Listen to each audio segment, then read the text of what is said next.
Introduction.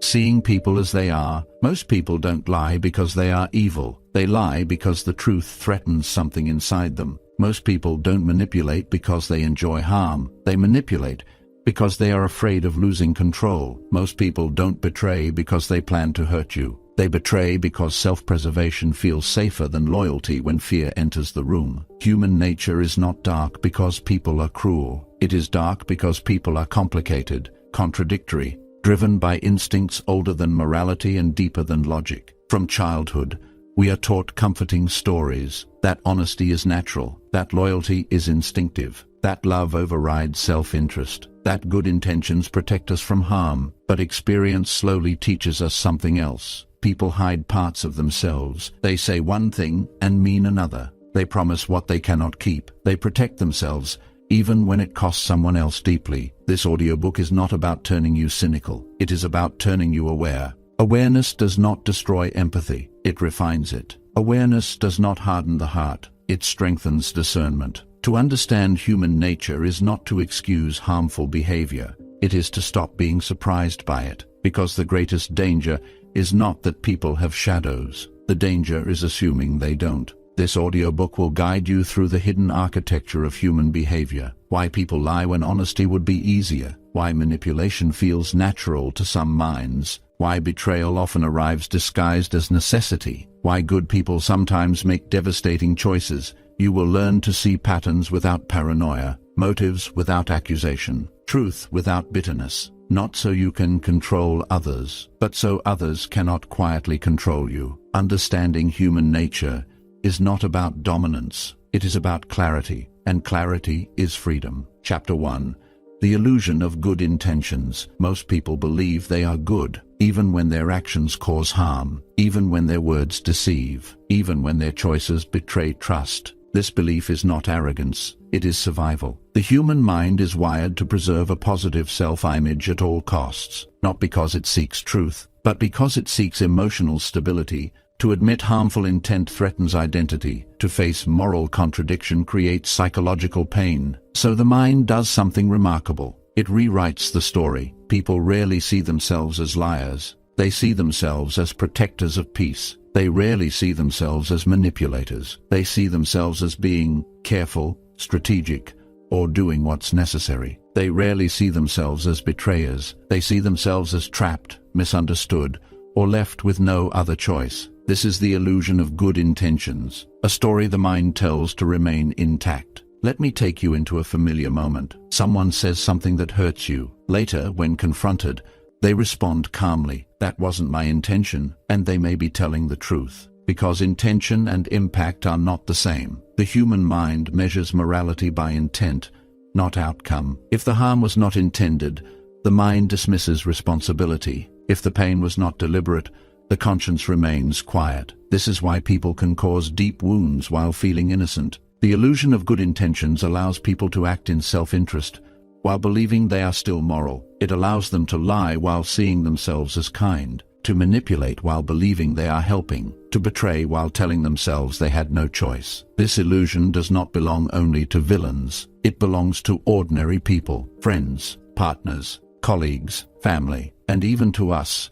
If we are honest enough to look closely, human nature protects itself first. Truth comes second. This does not mean people are heartless. It means fear often speaks louder than values. Fear of conflict, fear of rejection, fear of loss, fear of vulnerability, fear of consequences. When fear rises, morality becomes flexible, and justification fills the gap. People tell themselves stories to survive their choices, stories that soften guilt, stories that reduce responsibility, stories that make harm feel necessary rather than chosen. Understanding this changes how you see the world. You stop expecting purity. You stop relying on intention as proof of safety. You begin watching patterns instead of promises. This is not pessimism. It is maturity. When you understand the illusion of good intentions, you stop being shocked by betrayal. You stop internalizing manipulation as a personal failure. You stop blaming yourself for trusting what felt sincere. You realize something liberating. People are not consistent. because they are honest. They are consistent because they are afraid. And once you understand fear, you begin to understand everything else. Chapter 2. Why people lie even when they don't need to. Lying is often imagined as a calculated act, a deliberate choice to deceive, a conscious decision to distort the truth. But most lies are not born from strategy. They are born from discomfort. People lie not because the truth is dangerous, but because the truth feels unsafe inside their own minds. A lie is often an emotional reflex, an automatic response to inattention, a way to escape a feeling the mind does not know how to tolerate: fear, shame, embarrassment, insecurity, the desire to be seen a certain way. These forces shape dishonesty far more than malice ever could. Let me take you into a quiet moment. Someone asks a simple question: did that bother you? The honest answer is yes, but the reply comes out differently. It's fine. This is not manipulation. It is self-protection. The lie is not meant to control the other person. It is meant to control the internal discomfort of conflict, the fear of being misunderstood, the fear of appearing sensitive, the fear of being rejected for speaking honestly. Most lies begin here. People lie to maintain harmony. They lie to avoid awkwardness. They lie to protect their image. They lie to preserve peace. They lie to escape vulnerability. And once lying becomes a tool for emotional relief, it becomes easy to use again. The human mind is reward-based. If a lie reduces anxiety, the brain remembers. If a lie prevents conflict, the mind takes note. If a lie preserves belonging, the behavior is reinforced. Over time, honesty becomes optional, and comfort becomes the priority. This is why people lie even when there is no real consequence for telling the truth. The consequence they fear is internal, not external. The truth threatens the self-image. The truth exposes uncertainty. The truth demands emotional courage. A lie requires none of these. Another reason people lie is identity preservation. People do not lie only about events. They lie about who they are. They lie to appear competent. They lie to appear loyal. They lie to appear kind.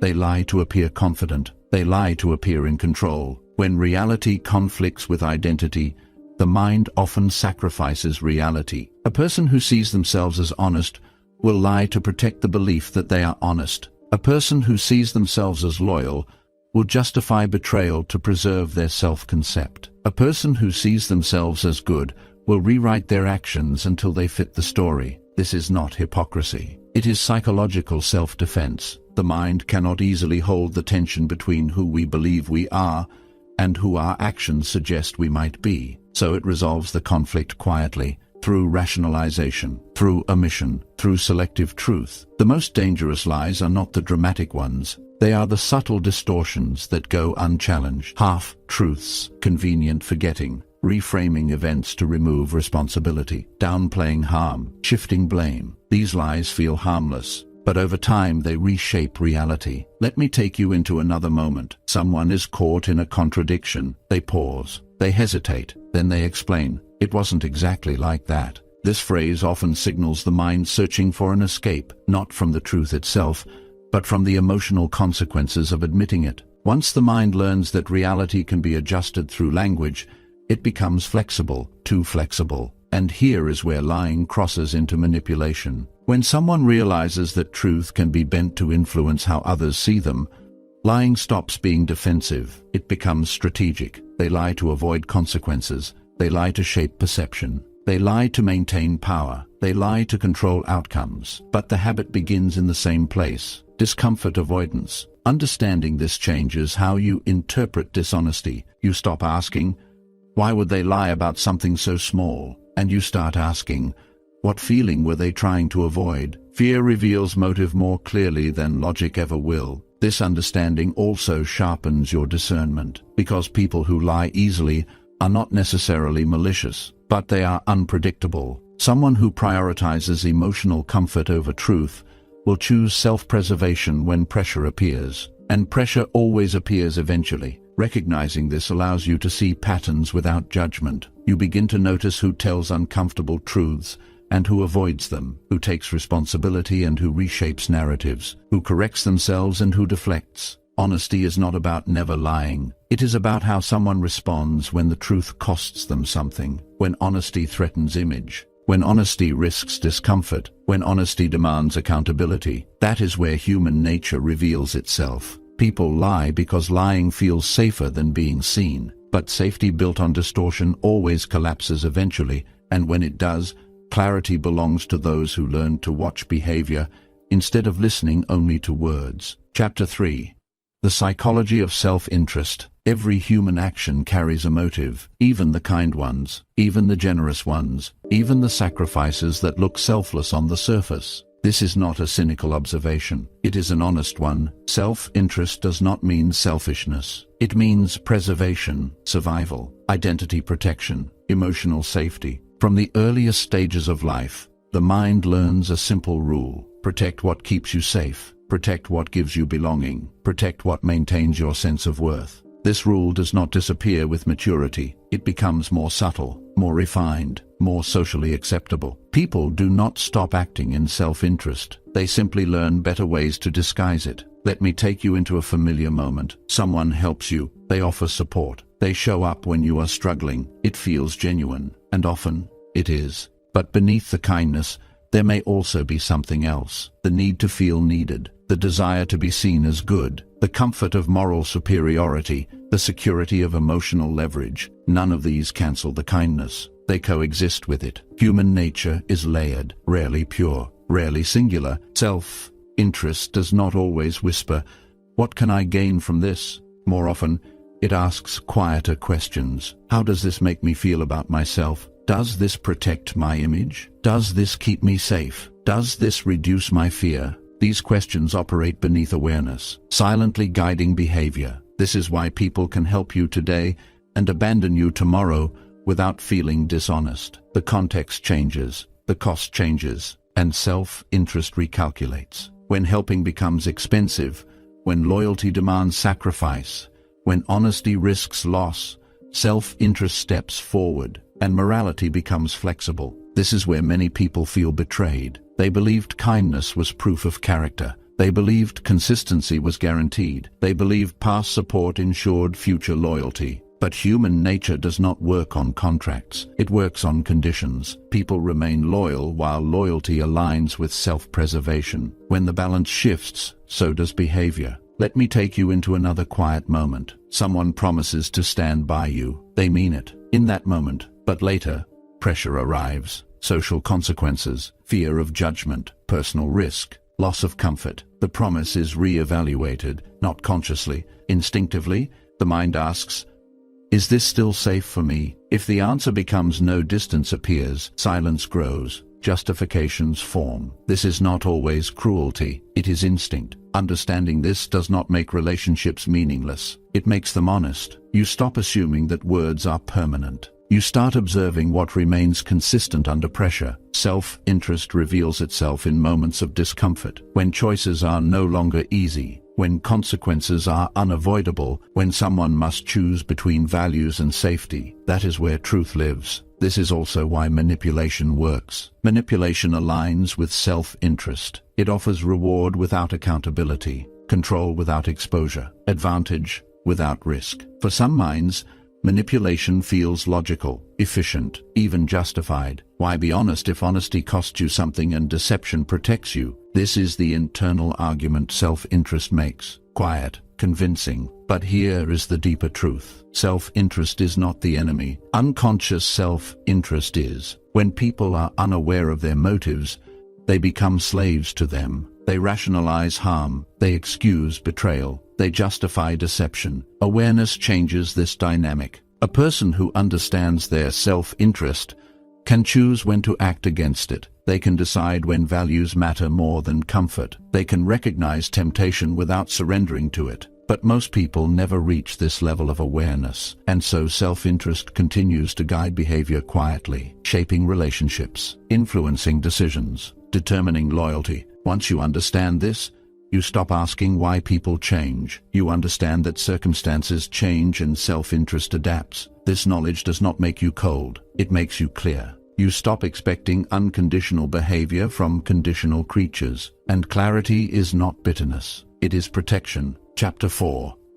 Betrayal, and the human survival instinct. Betrayal is often described as cruelty, as a conscious act of disloyalty, as proof of moral failure. But at its core, betrayal is usually something quieter. It is fear choosing survival over loyalty. When people betray, they rarely feel powerful. They feel cornered, threatened, afraid of loss, afraid of consequence, afraid of standing alone. Betrayal is not always premeditated. More often, it emerges when pressure enters the room. Let me take you into a moment most people recognize. Someone is placed in a position where loyalty has a cost: reputation, comfort, safety, belonging. Until that moment, loyalty feels easy, natural, even virtuous. But when remaining loyal means risking something important, the mind begins to negotiate. This isn't worth it. I didn't sign up for this. I need to think about myself. These thoughts do not feel immoral. They feel necessary. The survival instinct activates before conscience has time to speak. This is why betrayal often comes with justification. People do not betray and then explain. They explain in order to betray. The story is prepared internally. A narrative that reframes the act as reasonable, as unavoidable, as forced by circumstances. He put me in a difficult position. She expected too much. I had no choice. I needed to protect myself. Once the story feels true, the betrayal feels clean. This is not because the person lacks empathy. It is because fear narrows perception. When survival is threatened, the mind reduces complexity. Right and wrong become less important than safe and unsafe. Betrayal, then, is not always about hatred. It is often about escape. Understanding this explains something painful. Why betrayal so often comes from people who once seemed sincere, people who once showed loyalty, people who once cared. They did care, until caring became dangerous. This does not make the pain of betrayal smaller, but it makes it intelligible. Let me take you into another quiet moment. A friend distances themselves when you fall into difficulty, not because they stopped caring, but because your situation threatens their sense of stability. A colleague denies knowing you when conflict arises, not because they despise you,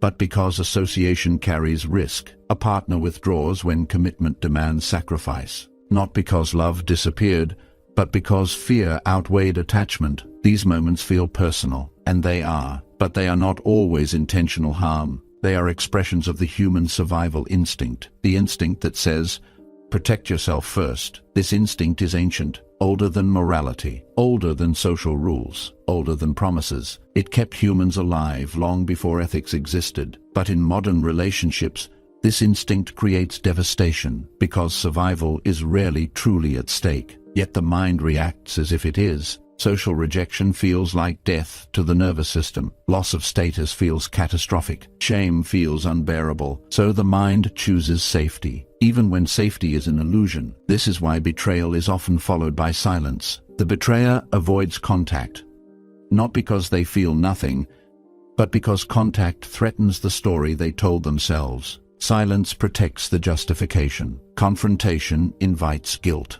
and guilt threatens identity. So distance becomes a shield. Understanding this reveals something important. Betrayal is not always the absence of values. It is often the collapse of courage. When fear rises, values become negotiable. This is not an excuse. It is an explanation. And explanation is power. Because once you understand the mechanism, you stop expecting heroism from people who have not developed it. You stop assuming loyalty without cost. You stop mistaking proximity for commitment. You stop believing promises that have never been tested by pressure. You learn to watch behavior when stakes rise. That is where truth reveals itself. This knowledge does not turn you into someone who expects betrayal everywhere. It turns you into someone who understands where loyalty actually lives. Loyalty is not declared. It is demonstrated under discomfort, when risk appears, when sacrifice is required, when escape would be easier. That is where human nature makes its choice.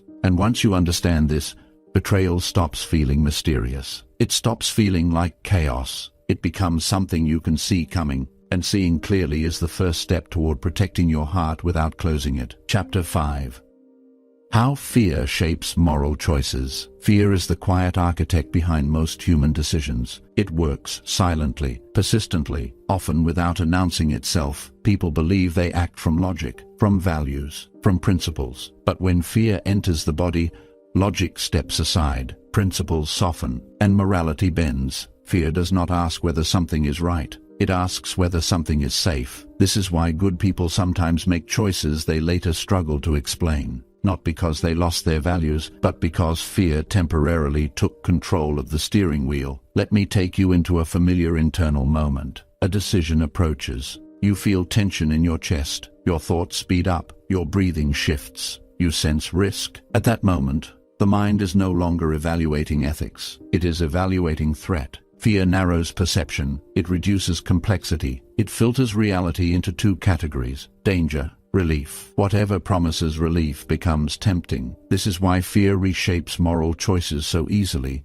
because morality requires reflection, and fear demands speed. Fear evolved to keep humans alive. In dangerous environments, hesitation meant death. So the nervous system learned to override slower thinking. But in modern life, the dangers are rarely physical. They are emotional, social, psychological: rejection, humiliation, loss of status, loss of belonging, loss of control. To the nervous system, these feel just as threatening. So when someone lies to avoid embarrassment, fear is speaking. When someone manipulates to maintain control, fear is guiding the hand. When someone betrays to protect their image, fear is making the calculation. Fear tells the mind, this is necessary, and necessity is the most powerful justification of all. Let me take you into another quiet moment. Someone knows the right thing to do. They feel it clearly, but doing it carries a cost. Speaking the truth might cause conflict. Standing up might bring isolation. Being loyal might invite punishment. Fear weighs the options, and the mind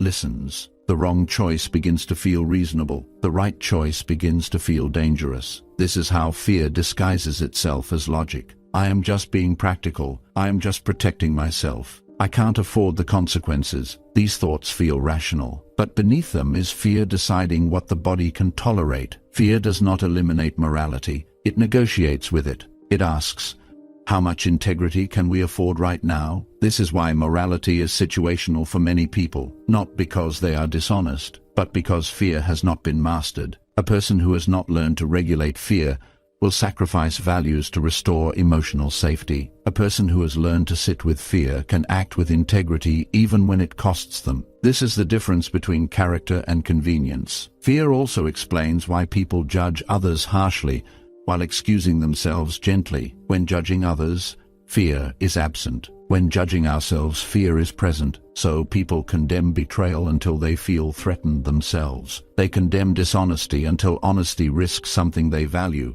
They condemn manipulation until losing control feels unbearable. Fear shifts perspective, and perspective shapes morality. Understanding this gives you a powerful lens. You stop taking moral declarations at face value. You start observing behavior under stress. Who remains honest when the truth is uncomfortable? Who stays loyal when loyalty costs them? Who chooses fairness when advantage is available? These moments reveal who has mastered fear and who is governed by it. This knowledge is not meant to make you distrust everyone. It is meant to help you trust wisely. You stop building expectations on words. You start building them on patterns. Fear is not weakness. It is human, but unexamined fear controls behavior, and controlled behavior creates harm. The people who shape the world positively are not fearless. They are fear-aware. They feel fear, they acknowledge it, but they do not let it decide for them. This is rare, and that rarity is why integrity stands out so clearly when you encounter it. When you understand how fear shapes moral choices,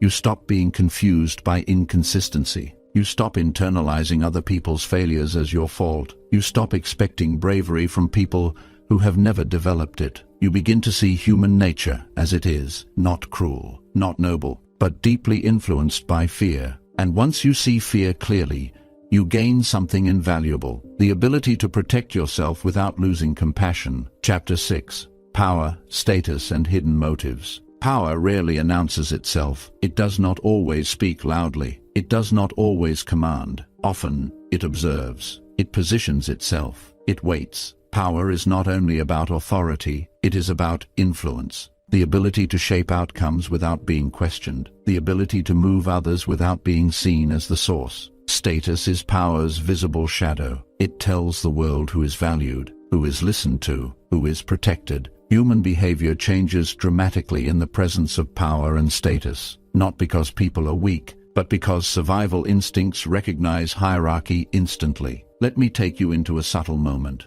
A group gathers, one person speaks, others listen, not because the words are wiser, but because the speaker holds status. A comment that would be ignored from one person is respected when spoken by another. This is not logic, it is conditioning. From early life, humans learn that status equals safety. Align with power, and you are protected. Oppose power, and you are exposed. This learning never fully disappears, so people adapt. They flatter upward, they distance downward, they speak carefully around authority, they soften truths that might disrupt hierarchy. This is not always conscious, it is instinct. Power reshapes morality quietly. People become more flexible with principles when those principles threaten their position. Let me take you into another familiar situation. Someone overlooks unethical behavior because it comes from a powerful figure. They justify silence as professionalism. They call compliance maturity. But beneath the justification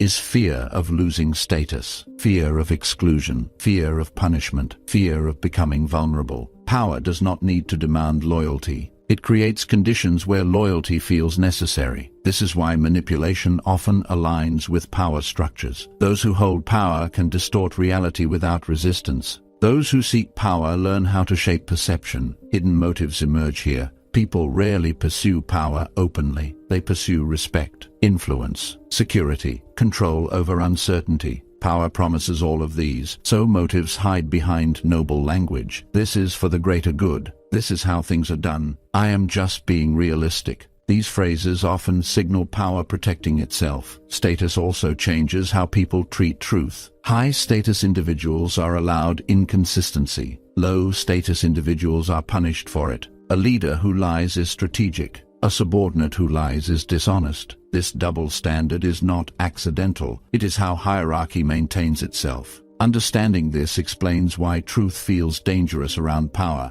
It disrupts stability. It threatens position. It removes control. So truth is filtered, softened, delayed, sometimes buried entirely. This is also why people betray quietly rather than confront openly. Direct confrontation risks status loss. Silent withdrawal protects position. Power rewards subtlety. Let me take you into another quiet moment. Someone distances themselves from you after you lose status, not because you changed, but because association now carries risk. They tell themselves they are being practical, but the motive is preservation. This does not mean all ambition is corrupt, or that all leaders are manipulative. It means power amplifies human tendencies. Those with integrity become more protective of truth. Those without it become more skilled at distortion. Power does not create character, it reveals it. This is why observing how someone behaves when they gain influence tells you more than how they behaved when they needed approval. Hidden motives surface when safety is secured.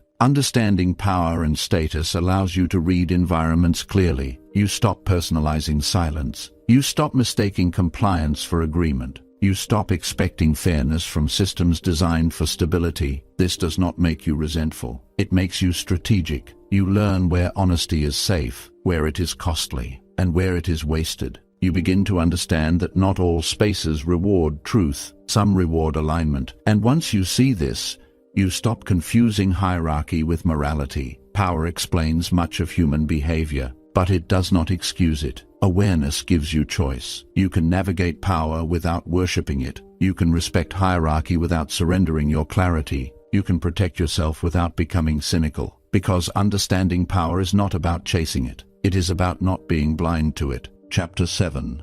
Why kind people are often exploited. Kindness is one of the most misunderstood traits in human psychology. It is often mistaken for weakness, for passivity, for naivety. But kindness is not a lack of strength. It is a surplus of empathy, and surplus attracts consumption. Kind people feel deeply. They listen carefully. They consider context. They give others the benefit of the doubt. They assume misunderstanding before malice. They prioritize harmony over dominance. These qualities are beautiful. They are also visible. And visibility is what makes kindness vulnerable. Exploitation does not begin with cruelty. It begins with recognition. Manipulative minds are highly perceptive. They notice who hesitates before saying no, who explains instead of asserting, who apologizes reflexively, who absorbs emotional weight without complaint, who feels responsible for other people's discomfort. Kind people often signal safety without realizing it. They make others feel understood. They lower defenses. They soften tension. To a healthy person,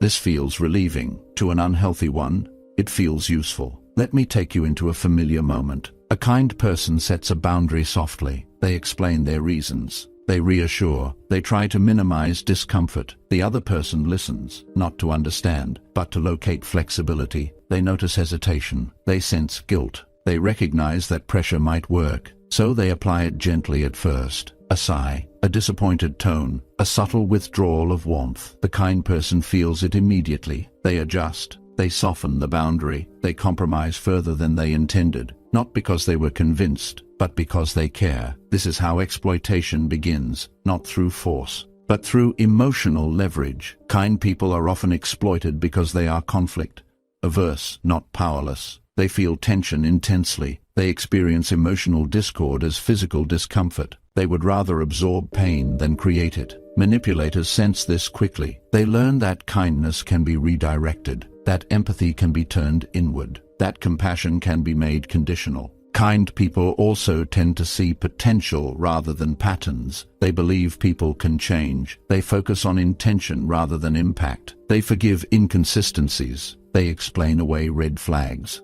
This is not foolishness. It is hope. But hope without boundaries becomes exposure. Another reason kind people are exploited is their relationship with guilt. They feel it easily, sometimes excessively. They question themselves before questioning others. They assume responsibility before assigning it. They search for their own mistakes, even when harm came from outside. This makes them predictable under pressure. A manipulator does not need to threaten a kind person. They only need to imply disappointment. I thought you were different. I wouldn't do this to you. I guess I expected too much. These phrases bypass logic and go straight to the nervous system. They trigger guilt. And guilt is a powerful motivator. Kind people respond by overcorrecting, by giving more, by explaining themselves, by sacrificing their needs to restore emotional balance. Over time, this creates an imbalance. The kind person becomes the emotional regulator, the fixer, the one who adapts, the one who carries weight that does not belong to them. The exploiter becomes accustomed to this arrangement. They mistake kindness for obligation, availability for entitlement, patience for permission. This is when kindness begins to erode into exhaustion. Let me take you into another quiet moment. A kind person feels drained, but cannot explain why. They replay conversations. They feel confused. They feel resentful but guilty for feeling resentful. They tell themselves they are overreacting. They suppress the signal. This is the cost of unprotected kindness. Kindness without discernment turns inward and becomes self-neglect. But here is the truth that changes everything. Kind people are not exploited because they lack strength. They are exploited because they have not yet learned how to protect it. Empathy is power. Sensitivity is intelligence. Compassion is influence. But power without structure invites misuse. The moment a kind person learns to set firm boundaries without explanation, something shifts. They stop negotiating their needs. They stop apologizing for limits. They stop carrying emotions that are not theirs. And suddenly, the dynamic changes. Manipulative people lose interest, not because the kindness disappeared, but because access did. Healthy people remain, because healthy people do not need to exploit kindness to feel safe. Kindness is not meant to be limitless. It is meant to be directed. When kindness is paired with clarity, it becomes strength. When empathy is paired with boundaries, it becomes wisdom. And when compassion is protected, it becomes unexploitable. Understanding this allows you to remain kind without remaining available to harm. You do not need to become harder. You need to become clearer, because kindness was never the problem. Lack of protection was. Chapter 8. The masks people wear. Every person you meet is wearing a mask. Some wear it lightly, some wear it carefully. Some wear it so long they forget it is not their face. A mask is not always deception. Often, it is protection. Human beings learn early that authenticity carries risk. Rejection hurts. Judgment scars. Exposure creates vulnerability. So the mind adapts. It presents versions of the self that feel safer, more acceptable, more desirable. This is how masks are formed: the polite mask, the confident mask, the harmless mask, the strong mask, the generous mask, the agreeable mask. None of these are lies in isolation. They are partial truths, but partial truths can be dangerous when they are mistaken for the whole person. Let me take you into a familiar social moment. Someone appears calm, respectable, consistent. They speak gently. They seem reasonable. You trust them quickly, not because you know them, but because their mask aligns with what feels safe to you. This is how masks work. They mirror expectations. People intuitively sense what version of themselves will be accepted in a given environment. They adjust tone, language, emotion, values. This is not always manipulation, it is social survival. But the danger arises when a mask becomes a strategy rather than a shield. Some people learn that their mask gives them access to trust, access to sympathy, access to influence. And once access is gained, the mask remains in place until resistance appears. This is why people can seem genuine for long periods before revealing contradictions. It is not always a sudden change. It is gradual unmasking. Pressure removes polish. Conflict reveals cracks. Discomfort exposes what the mask was hiding. Let me take you into another quiet moment. Someone reacts strongly to a boundary. Their tone shifts. Their warmth cools. Their patience evaporates. You feel surprised, because this reaction does not match the person you thought you knew. But the person did not change. The context did. The mask was never designed for resistance. Masks are built for approval, not accountability. This is why the truest version of a person emerges when they are denied something, when they are told no, when their expectations are challenged, when control is removed. That is where authenticity appears. People reveal themselves not when they are comfortable, but when they are frustrated. Another mask many people wear is the moral mask, the appearance of integrity, of values, of principles. People speak about honesty, loyalty, and fairness because these traits earn trust. But values spoken are not values tested. The moral mask holds until living by those values becomes inconvenient. Then justification enters. Context is emphasized. Exceptions are created. This is not hypocrisy alone. It is identity protection. The mind resists seeing itself as inconsistent, so it adjusts the narrative instead of adjusting behavior. This is why people often accuse others of the very traits they are suppressing. Projection is a mask turned outward. When someone condemns manipulation excessively, it is often because they fear seeing it in themselves. When someone demands loyalty loudly, it is often because their own loyalty is conditional. The mask distracts attention away from internal conflict. Another common mask is vulnerability. Some people learn that appearing broken creates sympathy, protection, exemptions from accountability. They share selectively, reveal pain strategically, expose wounds just enough to control the emotional environment. This is not healing, it is leverage. True vulnerability seeks understanding. Strategic vulnerability seeks immunity. Understanding masks changes how you read people. You stop asking, who are they presenting themselves as? And you start asking, when does this presentation fail? Under stress, under pressure, under disappointment, under denial. Masks slip in these moments. This does not mean everyone is fake. It means authenticity is situational until self-awareness develops. Most people are not consciously deceptive. They are unconsciously adaptive. They wear masks because they were rewarded for them, praised for them, protected by them. But what is rewarded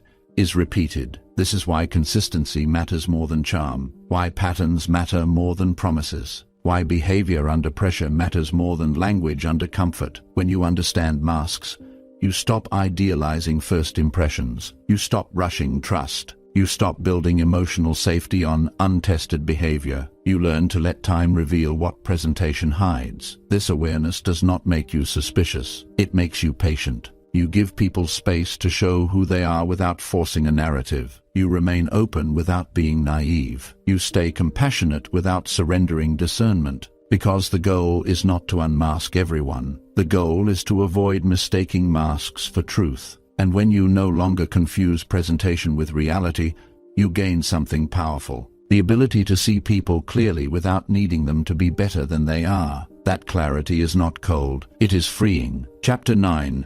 Recognizing patterns without losing faith. Awareness can be dangerous when it hardens into suspicion. Clarity can become isolation if it is not balanced with understanding. Many people begin learning about human nature and feel their trust slowly erode. They see manipulation, they see self-interest, they see masks and motives, and they begin to wonder whether sincerity exists at all. This chapter exists to prevent that collapse, because the goal of understanding human nature is not to lose faith in people. It is to place faith where it belongs, not in words, not in charm, not in promises, but in patterns. Patterns are the language of truth. A single action can mislead, a single mistake can be forgiven, a single moment can be misunderstood, but repeated behavior tells a story. Let me take you into a familiar experience. Someone disappoints you once, you excuse it. They were stressed, they had reasons. They disappoint you again, you hesitate.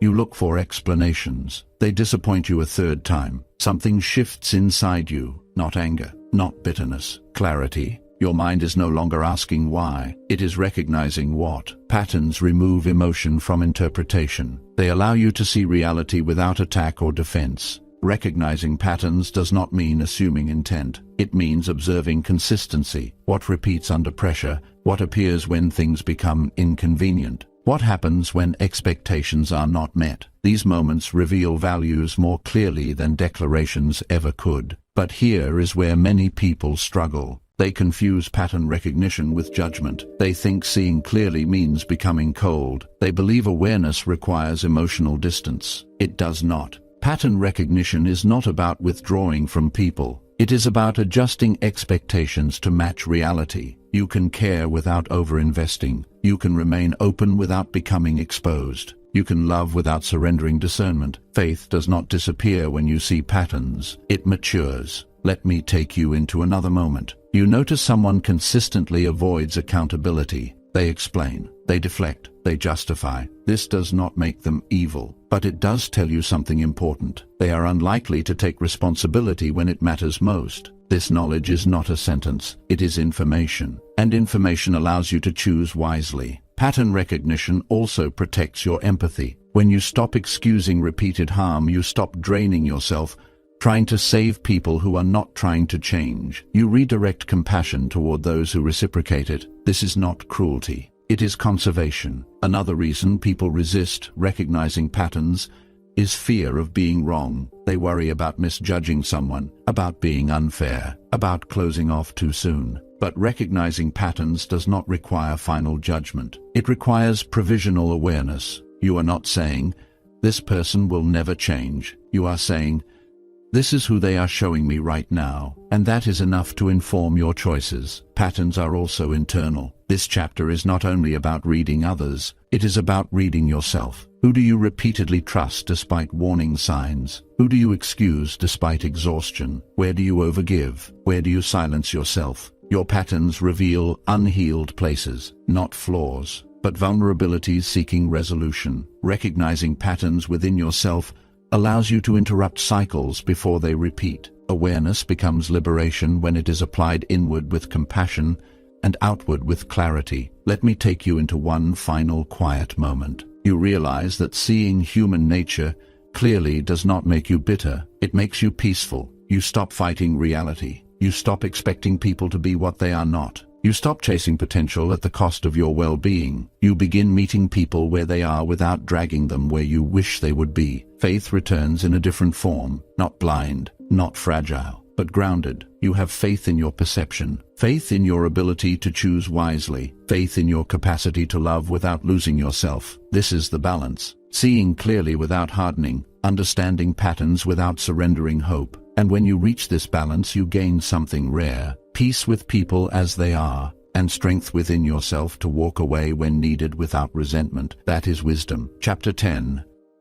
Emotional intelligence as protection. Emotional intelligence is often misunderstood. It is not about being agreeable. It is not about being calm at all times. It is not about absorbing everyone else's emotions without reaction. True emotional intelligence is protection. It is the ability to understand emotions without being ruled by them, to recognize emotional signals without surrendering your judgment, to sense shifts in energy without losing your center. Emotion is information, but information without interpretation becomes noise. Many people feel deeply, but do not understand what they feel. They confuse intensity with truth, urgency with importance, familiarity with safety. This is where emotional intelligence begins to matter. Let me take you into a subtle moment. Someone speaks kindly, but something inside you tightens. There is no obvious threat, no clear offense, yet your body reacts. This is emotional data. Without emotional intelligence, you ignore it, you rationalize it away, you override your intuition with politeness. With emotional intelligence,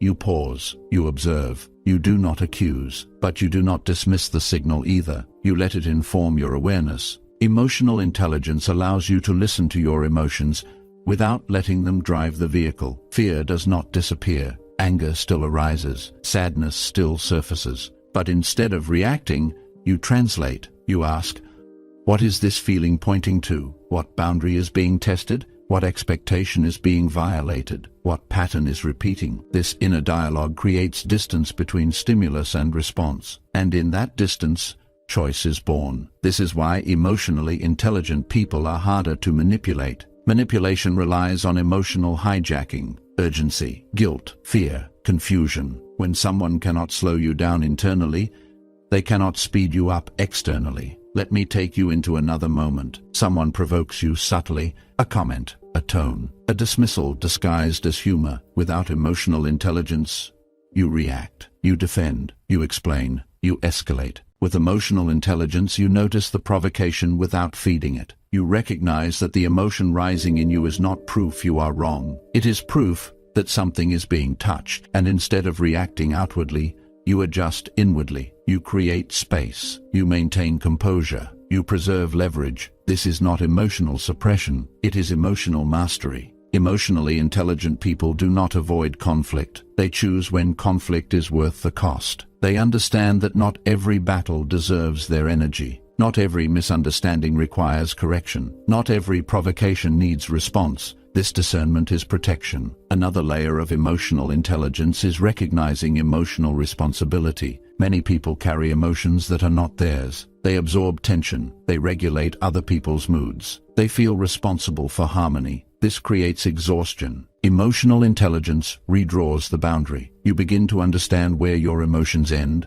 and another person's emotions begin. You stop internalizing disappointment that does not belong to you. You stop fixing feelings you did not create. This does not make you uncaring. It makes you sustainable. Emotionally intelligent people do not rescue others from discomfort. They allow discomfort to teach its lesson. They understand that growth requires friction, and protection requires restraint. Another important aspect is emotional timing. Emotionally intelligent people do not respond immediately when emotions are high. They wait. They breathe. They let intensity settle before speaking. This prevents regret. It prevents escalation. It prevents manipulation. Silence, when chosen consciously, is not weakness. It is clarity forming. Let me take you into one more quiet moment. You feel wronged. The urge to speak is strong. The words are ready. You pause, not to suppress truth, but to refine it. Later, when you speak, your words land differently. They are calm, clear, precise. They cannot be dismissed as emotional. This is emotional intelligence's strategy. Emotionally intelligent people are often underestimated because they do not rush, they do not dramatize, they do not advertise their awareness, but they see everything. They sense power shifts, they notice inconsistencies, they feel tension before it becomes visible, and they act quietly, decisively, when the time is right. Emotional intelligence also protects your relationship with yourself. You stop judging your emotions. You stop shaming your reactions. You stop questioning your sensitivity. You understand that feeling deeply is not a flaw. It is a signal processing system. But like any system, it requires calibration. When calibrated, emotion becomes wisdom. When unregulated, emotion becomes vulnerability. This chapter is not teaching you to feel less. It is teaching you to feel clearly. Clarity protects you from manipulation, from burnout, from misalignment, from self-betrayal. And once you develop emotional intelligence, you realize something quietly powerful. You no longer need to harden yourself to survive the world. You simply need to understand how it works and how you work within it. Chapter 11. Seeing reality without becoming cynical. There is a quiet danger that comes with understanding human nature. It is not ignorance, it is cynicism. Cynicism does not arrive suddenly. It grows slowly, from disappointment, from betrayal, from seeing patterns too clearly, without learning how to carry them wisely. Many people reach awareness and stop there. They see manipulation everywhere. They expect selfishness by default. They assume hidden motives behind every kindness. They call this realism, but it is not. It is exhaustion wearing the mask of wisdom. Seeing reality clearly should not drain life of meaning. It should deepen it. The difference between wisdom and cynicism is what you do with what you see. Cynicism says, people are fake. Everyone has an agenda. Trust is foolish. Wisdom says, people are complex. Motives are layered. Trust must be earned and placed carefully. One closes the heart, the other protects it. Let me take you into a subtle moment. You notice someone's inconsistency. They say one thing and do another. The old version of you might have ignored it. The cynical version judges instantly, but the wise version pauses. It does not excuse. It does not attack. It simply adjusts expectations. This is the difference. Wisdom does not demand purity from human beings. It understands contradiction is part of the design. People can be kind and self-interested, honest and avoidant, loving and afraid. Cynicism flattens people into villains. Wisdom allows complexity without surrendering discernment. Another quiet truth is this. Cynicism feels protective, but it actually leaves you exposed. When you expect the worst from everyone, you stop refining perception. You stop observing nuance. You stop distinguishing between danger and difference. You replace awareness with assumption. This creates isolation, not safety. Wisdom, on the other hand, keeps perception alive. It remains curious. It remains grounded. It continues to gather information without rushing to conclusions. Let me take you into another moment. Someone shows you genuine care. They act consistently. They respect boundaries. They show accountability. Cynicism dismisses this as performance. Wisdom watches over time. Time is the great clarifier. Wisdom does not rush trust, but it does not reject it either. It waits. It observes. It lets patterns speak. Seeing reality without becoming cynical requires emotional balance. You must be strong enough to tolerate disappointment without letting it define your worldview. You must be grounded enough to see manipulation without assuming everyone is manipulative. This balance is rare, and that rarity is what makes it powerful. Cynicism is reactive. Wisdom is responsive. Cynicism says, I know how this ends. Wisdom says, I will watch and see. Another truth many people miss is that cynicism often grows from unresolved grief. Grief over lost innocence, lost trust, lost expectations. When grief is not processed, it hardens into belief. People stop saying, I was hurt, and start saying, this is how people are. Wisdom requires allowing grief without letting it rewrite reality. You can acknowledge harm without letting it define humanity. You can accept that people betray without believing loyalty does not exist. You can recognize manipulation without assuming sincerity is impossible. This is not optimism. It is emotional maturity. Seeing reality clearly does not mean you stop believing in goodness. It means you stop demanding it from everyone. You learn that integrity is rare, and rarity makes it valuable. You learn that emotional intelligence is uncommon, and that makes it worth protecting. You learn that depth exists but not everywhere, and that is okay. Wisdom allows you to move through the world with open eyes and a steady heart. You are no longer shocked by betrayal, but you are not numb to loyalty either. You recognize danger early, but you still allow connection where it is earned. This chapter is not teaching you to lower your standards. It is teaching you to place them wisely. When you see reality without becoming cynical, you gain a quiet confidence. You no longer feel the need to harden yourself to survive. You trust your perception. You trust your boundaries. You trust your ability to walk away when necessary. And because of that, you are free to remain human. Understanding human nature was never meant to turn you cold. It was meant to help you stay whole in a world that often pressures people to fragment. And when wisdom replaces cynicism, clarity becomes peace. Chapter 12. Living wisely in an imperfect world. Wisdom is not the absence of pain. It is the ability to move through pain without losing yourself. Living wisely in an imperfect world does not mean avoiding disappointment. It means understanding it well enough that it no longer controls your decisions. The world you live in is not designed for fairness. It is designed for survival, for competition, for adaptation. Expecting purity from such a system will always lead to frustration. Wisdom begins when you stop demanding the world be different and start learning how to navigate it clearly. Let me take you into a quiet realization. Many people reach too late. You cannot control human nature, but you can choose how close you stand to it. You cannot prevent people from acting in self-interest, but you can decide how much access they have to your inner world. You cannot eliminate manipulation from existence, but you can reduce its power over you by seeing it early. This is what it means to live wisely. Wisdom is not isolation, it is selective connection. You learn to invest deeply but not everywhere. You learn to be generous but not unguarded. You learn to listen without surrendering discernment. You stop trying to save people from themselves. You stop carrying responsibility for choices that are not yours. You stop mistaking empathy for obligation. This creates space. Space to breathe. Space to think. Space to choose. Living wisely also means accepting discomfort as part of clarity. Truth is not always soothing. Boundaries are not always welcomed. Walking away is rarely celebrated. But wisdom values peace over approval. You begin to understand that being misunderstood is often the cost of being aligned. You no longer explain yourself excessively. You no longer seek validation from those who benefit from your confusion. You no longer argue with people who are committed to misunderstanding you. Silence becomes a tool. Distance becomes medicine. Discernment becomes instinct. Another quiet shift occurs. You stop chasing potential. You start respecting reality. You no longer love people for who they might become. You engage with who they are showing you they can be. This single change saves years of emotional exhaustion. Wisdom also means knowing when to soften. Not every moment requires armor. Not every interaction demands analysis. Not every inconsistency signals danger. You learn to distinguish between human imperfection and harmful pattern. This prevents rigidity. And rigidity is just fear disguised as control. Living wisely means staying flexible without becoming fragile. You bend without breaking. You adapt without erasing yourself. This balance is rare,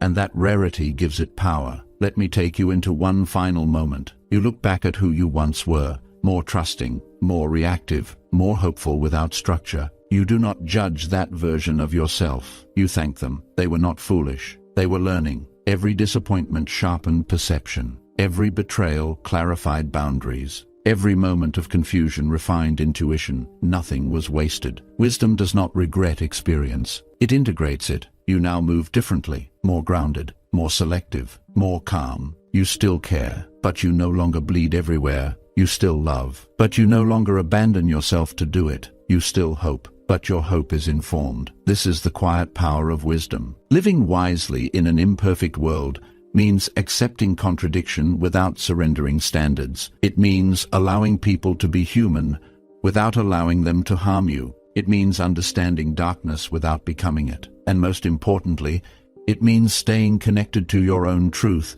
even when the world pressures you to forget it. You were never meant to be invulnerable. You were meant to be aware. Awareness is what turns experience into insight, insight into strength, and strength into peace. The dark art of human nature is not something to fear. It is something to understand, because understanding does not harden you. It frees you, and freedom is the ultimate wisdom. Understanding humans without becoming one of them. To understand human nature is not to rise above it. It is to stand within it with open eyes. You have traveled through the hidden architecture of behavior: fear, self-interest, power, masks, kindness, betrayal. Wisdom, not to judge humanity, but to see it clearly. Understanding people does not mean you stop caring. It means you stop confusing intention with impact. It means you stop mistaking familiarity for safety. It means you stop expecting consistency where fear governs choice. You now know that people are not guided by values alone. They are guided by comfort, by survival, by identity protection. This knowledge is not meant to isolate you. It is meant to anchor you. You do not need to confront every lie. You do not need to expose every mask. You do not need to correct every distortion.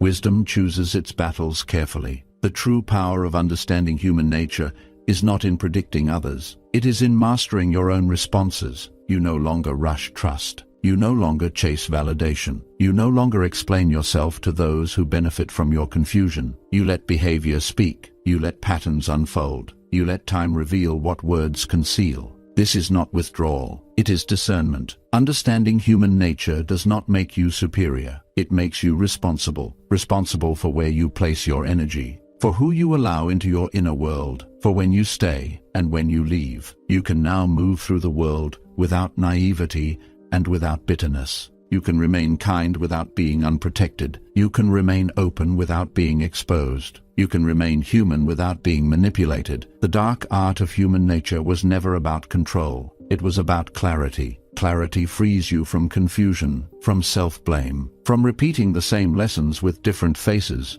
And clarity does something else quietly powerful. It gives you peace. Because when you understand people as they are, you stop fighting reality. You stop trying to rescue. You stop trying to prove. You stop trying to change what refuses to change. You begin living intentionally, choosing carefully, trusting wisely. And that is the final lesson. Understanding humans without becoming one of them does not mean losing empathy. It means keeping your soul intact in a world that often rewards forgetting it. If this audiobook has helped you see more clearly, let it be a companion, not a weapon. Use awareness to protect yourself. Use wisdom to remain gentle. Use clarity to stay free. And remember this: the goal was never to master others. It was to master yourself in the presence of others. That is the true art